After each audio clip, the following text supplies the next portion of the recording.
Hello guys, আসসালামু আলাইকুম। সবাই তোমরা কেমন আছো? আলহামদুলিল্লাহ, তোমাদের দোয়ায় আমিও ভালো আছি। তোমরা নিশ্চয়ই ভালো আছো। আজকে তোমাদের মাঝে একটি ব্লগ নিয়ে আসলাম। ভিডিওর প্রথমেই দেখতে পাচ্ছ আমি পেঁয়াজ পরিমাণ মতো দিয়ে তেলে একটু ভাজা ভাজা করে নিচ্ছি। শিম, আলু এবং ফুলকপি কুচি করে কেটে নিয়েছি ভাজি করার জন্য। আমি ভাজিগুলো শিম, ফুলকপি আর আলু সবগুলো দিয়ে দিলাম।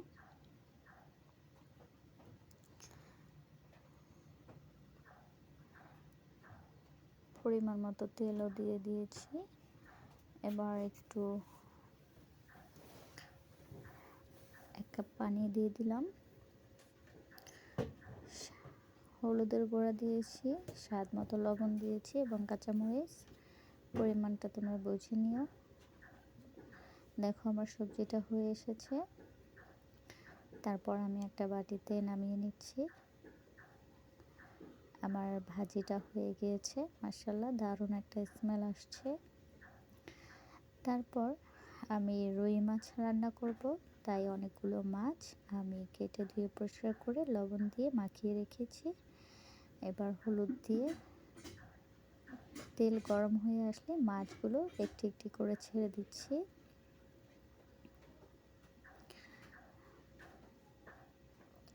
মাছগুলো দিয়ে দিলাম, সবগুলো এক পিঠ ভাজা হয়ে গিয়েছে। এবার আমি আরেক পিঠ উল্টিয়ে দিচ্ছি। দেখতে পাচ্ছ বন্ধুরা, মাছগুলো আমার উল্টিয়ে দেওয়া হয়ে গিয়েছে।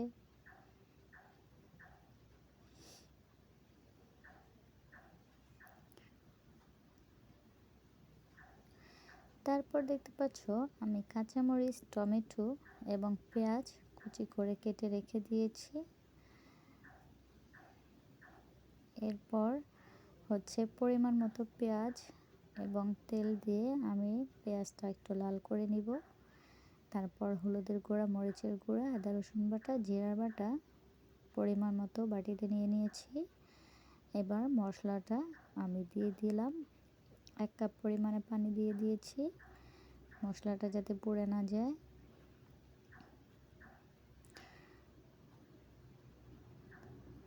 মশলাটা একটু ভাজা ভাজা করে নিচ্ছি। মশলাটা একটু ভালো করে ভাজা ভাজা হলে তরকারির টেস্টটা বেড়ে যায়। দেখো আমার মশলাটা হয়ে গিয়েছে।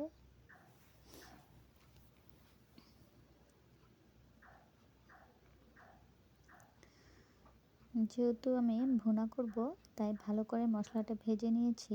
পরিমাণ মতো পানি দিয়ে দিয়েছি এবং কাঁচামরিচ স্লাইস করে কেটে দিয়েছিলাম। এবার আমি মাছগুলো এক পিস করে দিয়ে দিচ্ছি। মাছগুলো আমি দিয়ে দিলাম। তারপর আমি টমেটো স্লাইস করে কেটে রেখেছিলাম, সেগুলোও দিয়ে দিচ্ছি। এবার একটু নেড়ে চেড়ে দিই। পানিটা আমি আর দেব না, কেননা ভুনা করব, তাই অল্প করে দিয়েছি। দেখো আমার রান্নাটা প্রায় হয়ে এসেছে। মাশাআল্লাহ আমার রান্না হয়ে গিয়েছে রুই মাছ ভুনা। বন্ধুরা, কে কে খেতে পছন্দ করো আমাকে কমেন্ট করে জানিও। টমেটো এবং রুই মাছের ঝোল। তারপর আমি ভাতটা বসিয়ে দিয়েছিলাম। ভাতটা বলক চলে এসেছে, ফুটে আসলে আমি গড় দিয়ে দিব। তারপর এসব কী রান্না করব দেখে নিই। বেগুন স্লাইস করে কেটে ধুয়ে পরিষ্কার করে নিয়েছি। আলু স্লাইস করে কেটে ধুয়ে পরিষ্কার করে নিয়েছি। 2টো টমেটো রেখেছি।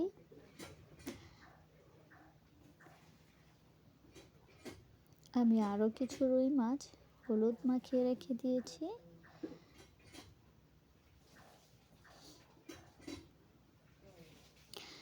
দেখতে পাচ্ছ আমি মাছগুলো আবারও ভেজে নিচ্ছি। এক পিস করে দিয়ে দিয়েছি।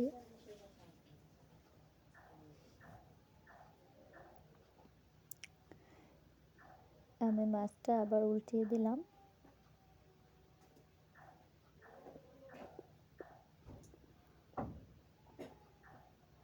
আমার মাছগুলো উল্টে দেওয়া হয়ে গিয়েছে। তারপর আমি, যেহেতু সরিষার তেলে রান্না করা হচ্ছে, তাই পরিমাণে তেলটা কম দিয়েছি।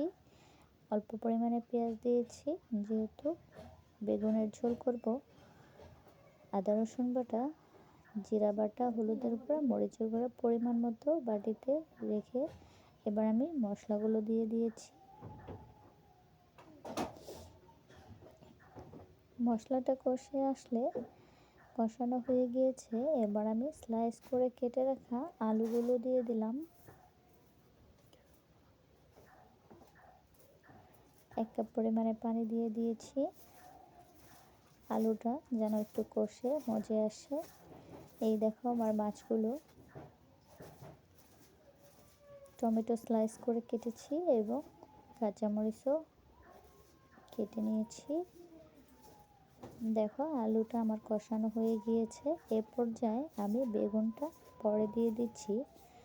আগে দিলে বেগুনটা বেশি সিদ্ধ হয়ে একদম মানে হয়ে যাবে, গলে যাবে, তাই পরে দিব যাতে বেগুনটা গলে না যায়।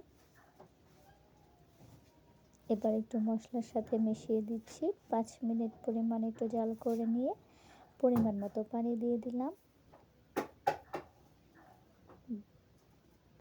আর একটু পানি লাগবে, দিয়ে দিচ্ছি। দেখো আমি পানিটা একবারে দিয়ে দিলাম, আর দেব না। এই পর্যায়ে ভালো করে বলক চলে আসলে, কিছুটা জাল পেলে আমি মাছগুলো এক এক পিস করে দিয়ে দিচ্ছি।